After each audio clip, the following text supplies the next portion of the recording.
आदित्य विश्वकर्मा नमस्ते, प्रांशु गौतम नमस्ते। ठीक है, सभी को नमस्ते। चलो भाई, जो है यहाँ पर हम लोग जो है ये पॉइंट पढ़ रहे थे, पॉइंट नंबर 31। यदि सिग्मा बंधों की संख्या, हमने कहा था जितने एकल बंध होते हैं, जैसे मान लो ये कार्बन है और ये सारे एकल बंध है, तो जितने एकल बंध होते हैं सबके सब सिग्मा बंध होते हैं। जितने सिंगल बॉन्ड आपको देखने को मिले सारे के सारे सिग्मा बॉन्ड होते हैं। और बच्चों अगर डबल बॉन्ड कहीं पर दिखे तो डबल बॉन्ड में एक सिग्मा होता है और एक पाई बॉन्ड होता है। यहाँ पर डबल बॉन्ड में एक सिग्मा बॉन्ड होता है और एक पाई बॉन्ड होता है। डबल बॉन्ड में एक सिग्मा और एक पाई होता है। ऐसे ही अगर हम ट्रिपल बॉन्ड की बात करते हैं तो ट्रिपल बॉन्ड में एक सिग्मा होता, बाकी ये दो पाई होता है। एक सिग्मा बॉन्ड होता है और दो पाई बॉन्ड होता है, इतना आपको ध्यान रखना है। ठीक है, प्रदीप सिंह नमस्ते, जयपाल कुमार नमस्ते। ठीक है, सभी को नमस्ते, ध्यान देना सभी लोग। अब देखो, सिग्मा बंधों की संख्या अगर 2 है, अगर बच्चों सिग्मा बॉन्ड 2 है तो संकरण का प्रकार पूछा जाता है कि संकरण क्या होगा। तो 2 है, एक यस लिखते हैं, दूसरा पी लिख देते हैं। देखो, एक यस है, दूसरा पी, एक और एक 2 हो गया। अगर सिग्मा बॉन्ड 3 है, सिग्मा बॉन्ड 3 है तो यस 1 लिख दो और पी 2 लिख दो, sp2 हो जाएगा। सिग्मा बॉन्ड अगर बच्चों यहाँ पर 3 है तो sp2 हो जाएगा। एक लिखा नहीं जाता, 1 और 2 3। और सिग्मा बॉन्ड अगर 4 है तो संकरण का प्रकार हो जाएगा sp3, sp3 संकरण हो जाएगा, sp3। ठीक है, अब जैसे मान लो आपसे कहा जाए ethylene CH2 double bond CH2 double bond CH2 में प्रत्येक कार्बन परमाणु पर संकरण बताइए। एथिलीन के प्रत्येक कार्बन परमाणु पर हाइब्रिडाइजेशन क्या होगा। तो पहले इसके स्ट्रक्चर को खोल दो। C और C के बीच डबल बॉन्ड, ये एथिलीन है और इस कार्बन से 2 हाइड्रोजन ऐसे जोड़ दीजिए, 2 हाइड्रोजन यहां पर जोड़ दो।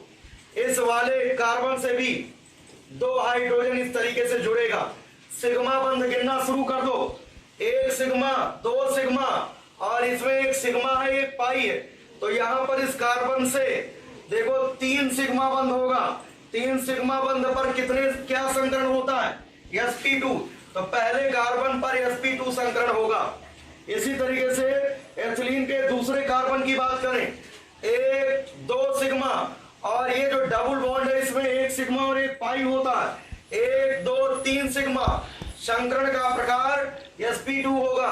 तो कहने का मतलब एथिलीन में प्रत्येक कार्बन परमाणु की बात करें तो sp2 संकरण होता है, sp2 संकरण होता है प्रत्येक कार्बन परमाणु पर। विपिन कुमार, sp4 संकरण नहीं होता बेटा, ठीक है, sp4 नहीं होता। ठीक है, अभी कार्बनिक यौगिकों की बात कर रहे हैं तो कार्बनिक यौगिकों में जो कार्बन के यौगिक है, जो हाइड्रोकार्बन है, यही 3 ही संकरण होता है। या तो sp होगा, या तो sp2 होगा, या तो sp3 होगा। ध्यान देना। अब जैसे हम कहते हैं acetylene CH triple bond CH triple bond CH में प्रत्येक कार्बन पर संकरण बताइए। यहां पर ये जो C है और ये C है, C ट्रिपल बॉन्ड C ऐसे लिख दिया, C ट्रिपल बॉन्ड C, और इस C से एक H यहां पर जोड़ेंगे और इस C से एक H जोड़ेंगे। अब इस कार्बन पर आप एकल बंध गिनिए, सिग्मा बॉन्ड। यहां पर देखिए 1 सिग्मा ये है और इस ट्रिपल बॉन्ड में एक ही सिग्मा रहेगा, 2 पाई। यहां पर 2 सिग्मा का मतलब sp संकरण हो जाएगा, 2 सिग्मा का मतलब sp संकरण हो जाएगा। ऐसे 1 सिग्मा ये हो गया, इन ट्रिपल बॉन्ड में 1 सिग्मा 2 पाई, तो 2 सिग्मा इससे भी sp। तो एसिटिलीन में प्रत्येक कार्बन परमाणु पर जो संकरण का प्रकार है वो sp होता है।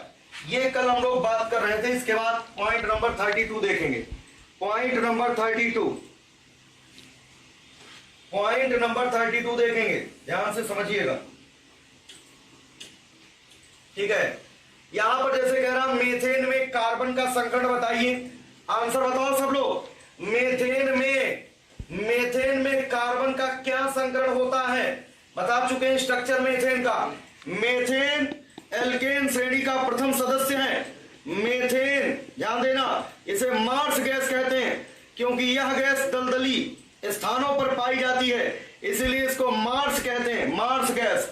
यहां पर मीथेन का संरचना इस तरीके से मीथेन है, दिस इज मीथेन, ठीक है। यहां पर सिग्मा बॉन्ड 1 2 3 4, यहां पर sp3 संकरण हो जाएगा, sp3 संकरण, sp3। Very good Sunil Gangwar, Narendra Pal, Aditya, ठीक है। अगला प्रश्न देखते हैं, क्वेश्चन नंबर 33 नंबर देखते हैं।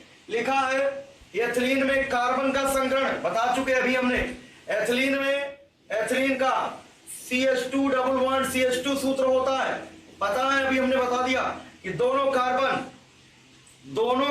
पर sp2 संकरण होता है, दोनों कार्बन पर sp2 संकरण होता है। पॉइंट नंबर 34 देखिएगा। एसिटिलीन में कार्बन का, एसिटिलीन का मतलब एथाइन, इसका IUPAC नाम बता चुके हैं, बार बार बता रहे हैं जिससे याद हो जाए। एथाइन में कार्बन का जो संकरण होगा वो sp होगा। दोनों कार्बन की बात करेंगे तो दोनों का संकरण sp हो जाएगा एसिटिलीन का। चलिए अगले पॉइंट की ओर, 35 नंबर पॉइंट। आंसर बताते रहा करो सब लोग, ठीक है, चुपचाप बैठो नहीं। अब अगर बच्चों संकरण sp है, यदि किसी यौगिक में अगर आपको संकरण sp दिखे, sp संकरण के लिए अगर बंध कोण पूछा जाए तो बंध कोण बच्चों 180 अंश होता है और उसकी संरचना रेखीय होती है। उसकी संरचना कैसी होती है? रेखीय। उसकी ज्यामिति रेखीय होती है। sp संकरण के लिए बंध कोण पूछा जाए तो कितना होगा? 180 डिग्री हो जाएगा। और उसकी ज्यामिति कैसी होगी? रेखीय होगी। ये जो आकृति लिखा है, ठीक है, यहां पर ज्यामिति या आकृति पूछा जाएगा कि ज्यामिति या आकृति कैसी होगी।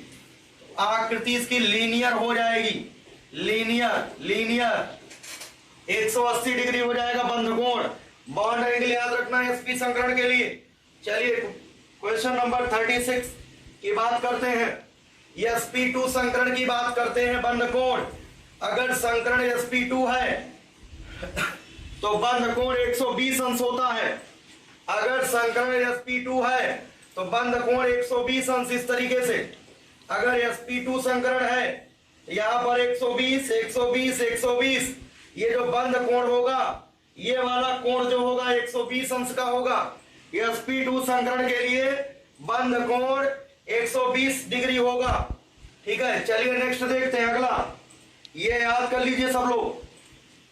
पॉइंट नंबर 37 की बात करते हैं, ठीक है। यहां पर sp3 लिखिए।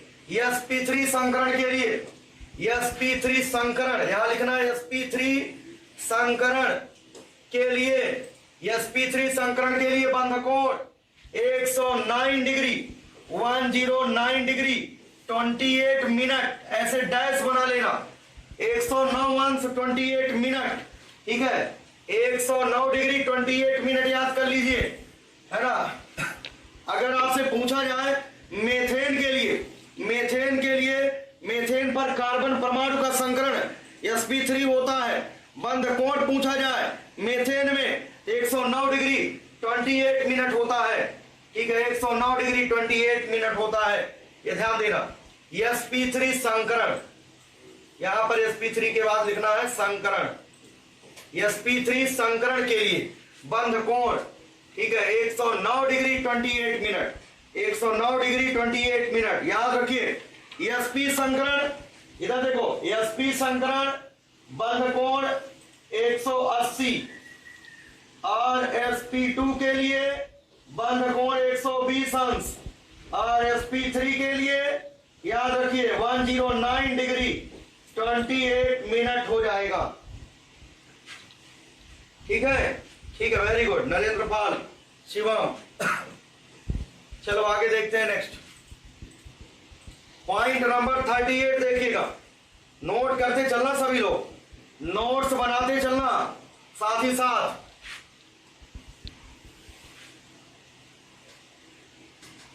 देखो यहां पर ये पॉइंट हटा दो।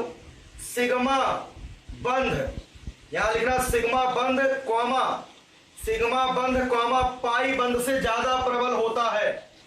सिग्मा बंध पाई बंध से मजबूत होता है। सिग्मा बंध और पाई बंध की बात करें, अगर सिग्मा और पाई की बात करें, सिग्मा बंध, सिग्मा बंध यहां पर बंध रहेगा, सिग्मा बंध पाई बंध से ज्यादा, सिग्मा बंध नोट कर लेना, सिग्मा बंध पाई बंध से ज्यादा प्रबल होता है। सिग्मा बंध पाई बंध से ज्यादा प्रबल होता है। पूछा जाए सिग्मा बंध और पाई बंध में मजबूत कौन होता है, तो आपको सिग्मा बॉन्ड, सिग्मा बॉन्ड सबसे मजबूत रहता है, पाई बंध कमजोर होता है। ध्यान देना, सिग्मा बंध मजबूत रहता है, पाई बंध कमजोर होता है। ध्यान देना। चलिए अगला पॉइंट देखते हैं, मोस्ट इंपॉर्टेंट क्वेश्चन चल रहे हैं सब। Question number 39। देखो एल्केन तो जानते ही हो सभी लोग, एल्केन का सामान्य सूत्र क्या होता है, CnH2n+2। एल्केन से